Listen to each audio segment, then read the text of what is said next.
नमस्कार साथीहरु, आजको यस भिडियो जसले एनटीसी र एनसीएल को सिम चलाउनुहुन्छ युज गर्नुहुन्छ उहाँहरुको लागि अति इम्पोर्टेन्ट हुनेछ। तपाईहरुले सम्पूर्ण कुरा थाहा पाउनले हाम्रो भिडियोलाई अन्तिमसम्म हेर्नु होला। तपाईले डाटा कसरी झिक्ने, लोन कसरी लिने र ब्यालेन्स चेक, ब्यालेन्स ट्रान्सफर कसरी गर्ने र एनसीएल र एनटीसी को लागि सम्पूर्ण कुरा म यस भिडियो मार्फत एउटा एप्स को थ्रुबाट तपाईहरुलाई जानकारी दिनेछु। तपाईहरुले हाम्रो भिडियो सुरुदेखि अन्त्यसम्म हेरेर डिटेल कुरा सिक्नुहुनेछ। हस्त साथीहरु, हामी मोबाइलको स्क्रिनको तर्फ जानेछौं।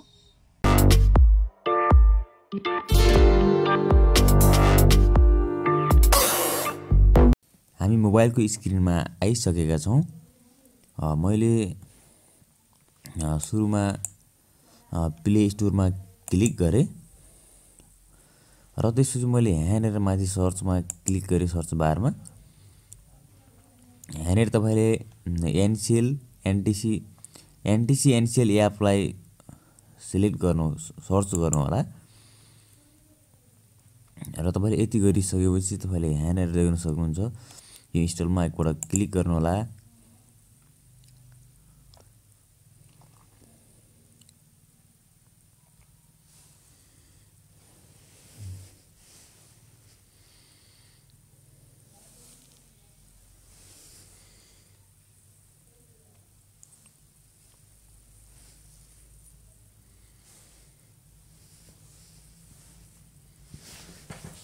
यो ओपनमा क्लिक गर्नु होला।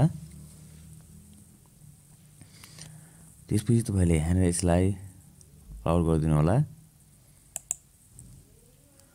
र तपाईले यहाँनेर ड्युअल सिम भनेर भनेको छ, यसमा यो ठीक छ। तपाईले यसलाई र एउटा मात्रै सिलेक्ट पनि गर्न सक्नुहुन्छ। हामीले दुईटै सिम गर्नु, मोबाइलमा दुईवटा सिम युज गर्नुभएको छ भने यसमा नै क्लिक गर्नु होला र यसलाई ओके गरिदिनु होला। र यदि भइसकेपछि तपाईको यहाँनेर धेरै अप्सनहरु देखाएको छ। तपाईले यहाँनेर हेर्न सक्नुहुन्छ। रिचार्ज चेक भनेर ब्यालेन्स चेक गर्न तपाईले यहाँबाट सक्नुहुन्छ। ब्यालेन्स चेक गर्नलाई तपाईले मोबाइलमा गएर त्यहाँ नमस्ते चेक गर्नलाई स्टार 400 ह्याच हानेर डायल गर्नु पर्दैन। यहाँबाट अटोमेटिक तपाईले यसमा एकपल्ट क्लिक गर्नुहोस्। तपाईले एनटीसी मा क्लिक गरिदिनुहोस्। तपाईले देख्न सक्नुहुन्छ यहाँनेर अटोमेटिक यहाँनेर ब्यालेन्स देखाइहाल्छ तपाईको। र तपाईले एनसीएल पनि सेम त्यही नै हो। यसमा क्लिक गर्नुहोस् र फेरि एनसीएल मा क्लिक गरिदिनुहोस्।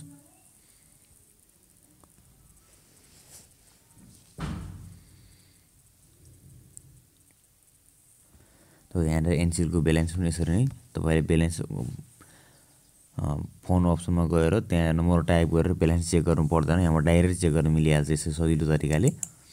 र तपाईले यहाँनेर रिचार्ज गर्नको लागि चाहिँ तपाईले यहाँनेर क्लिक गर्नु होला। तपाईँ एनटीसी हो कि एनसीएल हो, दुईटै अप्सन एउटै हो। तपाईले मैले एनटीसी नै क्लिक गरे र यहाँनेर आउटमा क्लिक गर्नुहोस् र यस्तो खालको अप्सन खोल्छ। तपाईले यहाँनेर रिचार्जको पिन नम्बर तपाई आफै टाइप गरेर तपाईले आफै टाइप गरेर पनि यहाँनेर तपाईले रिचार्ज गर्न सक्नुहुन्छ। र तपाईले यहाँनेर तपाईले यहाँ टाइप नगरेर यसरी तपाईले रिचार्ज कार्डलाई तपाईले माथिको त्यो कालो भागलाई कोरिसकेपछि तपाईले यसरी रिचार्ज कार्डको पिनलाई तपाईले यसरी ठ्याक्क तपाईले यसरी क्यामेरामा देखाइदिनु भयो भने अहिले अटोमेटिक तपाईको रिचार्ज कार्ड यसले लिइहाल्छ। र हाम्रो यहाँ इनभ्यालिड पिन भन्यो किनकि हामीले रिचार्ज कार्डको पिन देखाएका छैनौं। र यसरी तपाईले सजिलै रिचार्ज कार्डको पिन त्यो तपाईलाई टाइप गर्न दिक्क लाग्छ भने यसरी तपाईले सजिलो तरिकाले रिचार्ज गर्न सक्नुहुन्छ। यहाँबाट एनसीएल र एनटीसी दुईटै एउटै सिस्टम हो। र तपाईलाई अर्को कुरा रह्यो, मेन कुरा यो data voice pack SMS system यस्तो रहेको छ। र हाम्रो कतिपय साथीहरुलाई डाटा कति निकाल्ने, कति दिनको लागि निकाल्ने र कसरी निकाल्न कुन अप्सनहरु छ हामीलाई थाहा हुँदैन मोबाइलमा। र यहाँ डिटेल कुरा दिएको हुन्छ। तपाईलाई यहाँ भित्र धेरै कुराहरु छ। यसलाई क्लिक गर्नुहोस् र एनसीएल निकाल्ने कि र एनटीसी निकाल्ने तपाईले जुन मैले एनटीसी मै गएँ र तपाईले देख्न सक्नुहुन्छ यहाँनेर तपाईँले चाहिँ अल टाइम भोइस ब्याक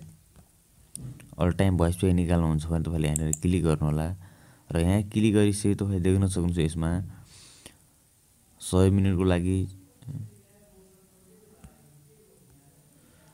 14 मिनेटको लागि 100 मिनेटको लागि 10 रुपैयाँको 24 आवर देखाइएको छ र 14 मिनेटको लागि 12 रुपैयाँको 1 दिन यहाँनिर देखाइएको छ हो। 40 मिनेट 25 रुपैयाँको 1 दिन र यसरी तपाईँले यहाँनिर धेरै तपाईँलाई जुन मनपर्छ त्यो तपाईँले हेर्दै जानु होला र जुन तपाईँलाई मनपर्छ तपाईँले त्यसमा एकपटक यसरी जुन मनपर्छ त्यसलाई क्लिक गर्नु होला र तपाईँले यहाँनिर यसलाई ओके गरिदिनु होला। अटोमेटिक तपाईँको भोइस ब्याक आइहाल्छ। यसरी यहाँ क्लिक गरिदिनु भयो भने तपाईँको भोइस ब्याक अटोमेटिक नै हाल्यो। यहाँ यसमा SMS सिस्टममै तपाईँले आउट गरिदिनु होला र तपाईँको भोइस ब्याक आइहाल्छ। यहाँ मेरो चाहिँ ब्यालेन्स नभएको हुनाले तपाईँले यहाँ यसलाई सेन्ड गरिदिनु पर्ने हुन्छ र तपाईँको यसबाट सजिलो तरिकाले गर्न सक्नुहुन्छ। र तपाईँले यहाँनिर NCELL अरू सिस्टमहरू धेरै छ।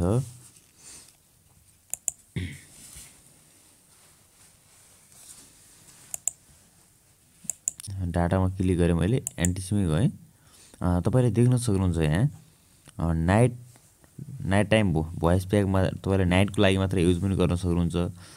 तपाईँले मेसेजको लागि मात्रै प्याक पनि निकाल्न सक्नुहुन्छ र तपाईँले डे प्याक डेली पनि निकाल्न सक्नुहुन्छ। तपाईँले अल टाइम डाटा प्याक त्यो पनि निकाल्न सक्नुहुन्छ। 4G data pack, night time data pack यहाँ तपाईँको धेरै रहेको छ। तपाईँले अनलिमिटेड 1 आवर प्याक 1 घन्टाको लागि अनलिमिटेड लिन पनि सक्नुहुन्छ।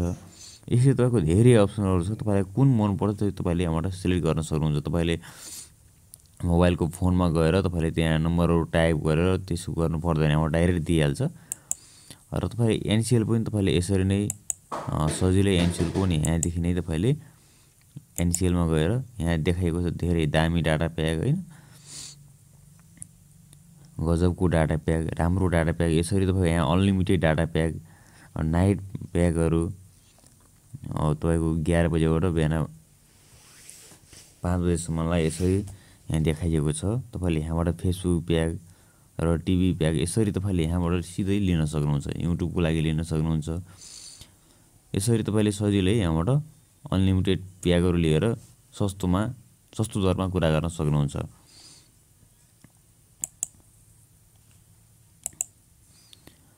र अर्को तपाईँले यहाँनिर हेर्न सक्नुहुन्छ यहाँनिर लोन लिनको लागि चाहिँ तपाईँले NTC NCELLबाट लोन लिनु छ भने तपाईँले केही पनि गर्नु पर्दैन। यहाँनिर क्लिक गर्नुहोस्। यहाँनिर क्लिक गरिसकेपछि तपाईँले फेरि यहाँनिर यो NCELLमा लिनु छ भने NCELLमा क्लिक गरिदिनुहोस् र तपाईँले लोन यहाँ ओके गर्नु होला। तपाईँले लोन यसरी अटोमेटिक लोन दिइहाल्छ तपाईँलाई। मैले यहाँभन्दा अगाडि नै लोन लिइसकेको छु। र तपाईँले यहाँनिर ब्यालेन्स ट्रान्सफरमा क्लिक गर्नुहोस् र तपाईँले यहाँ पनि केही पनि गर्नु पर्दैन। तपाईँको मोबाइलमा रिचार्ज कार्ड छ भने अरू कसैलाई ट्रान्सफर गरिदिनु छ भने तपाईँले यहाँनिर उसको नम्बर हान्नु होला र तपाईँले यहाँ नम्बर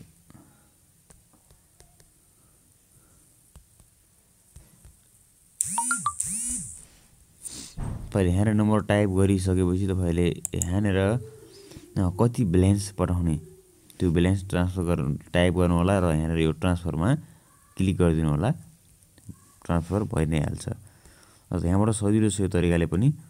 र तपाईँले यहाँनिर देख्न सक्नुहुन्छ यसमा क्लिक गर्नुहोस्। युजफुल नम्बरहरूमा तपाईँले यहाँनिर इमर्जेन्सी नम्बरहरू पनि देख्न सक्नुहुन्छ। जस्तै तपाईँको पुलिस कन्ट्रोल रुमको, ट्राफिक कन्ट्रोल रुमको कहिले काहीँ समस्या पऱ्यो तपाईँले यहाँनिरबाट आग लागि भयो भने यहाँनिर क्लिक गर्नु यो नम्बर तपाईँले अटोमेटिक डाइरेक्ट यहाँबाट कल जान्छ। तपाईँले यहाँदेखि गर्न सक्नुहुन्छ। र कुनै तपाईँलाई आवश्यक परेको खण्डमा कुनै त माइती नेपालको नम्बर पनि तपाईँको यहाँनिर दिएको छ। र यस्तै गरी तपाईँले यहाँनिर ब्रोडब्यान्ड तपाईँलाई कहीँ बिरामी आवश्यक पऱ्यो या ब्लड चाहियो, ब्लड ब्याङ्कहरूको नम्बर पनि यहाँनिर दिएको छ। तपाईँले यहाँ पनि कन्ट्याक्ट गरेर तपाईँले यहाँबाट ब्लड पाउन सक्नुहुन्छ आवश्यक परेको खण्डमा। र तपाईँलाई कोही बिरामी छ कि जानकारी लिनु छ हस्पिटलबाट भने तपाईँले यहाँनिर हस्पिटलको नम्बर पनि तपाईँले यहाँ पाउन सक्नुहुन्छ। यसो गरी तपाईँले यहाँ हेर्न सक्नुहुन्छ। यहाँ युनिभर्सिटी, ब्याङ्कहरू, होइन, ट्रान्सपोर्ट, एयरलाइन्स, तपाईँले यहाँनिर धेरै नम्बर रहेको छ। तपाईँले यसरी यो एप युज गरेर तपाईँले सम्पूर्ण कुरा आफ्नो घरबाटै आफैले कसैलाई नसोधेर आफ्नै तरिकाले तपाईँले युज गर्न सबै कुरा थाहा पाउन सक्नुहुनेछ। तपाईँलाई हस्त साथीहरू, तपाईँलाई हाम्रो भिडियो मन पऱ्यो भने हाम्रो भिडियोलाई लाइक र च्यानललाई सब्सक्राइब गर्न नबिर्सिनु होला। आगामी दिनहरूमा यस्तै खालका टिप्सहरू हेर्नको लागि नजिकको बेल आइकनलाई थिचेर अल नोटिफिकेसनलाई अन गर्न पनि नबिर्सिनु होला।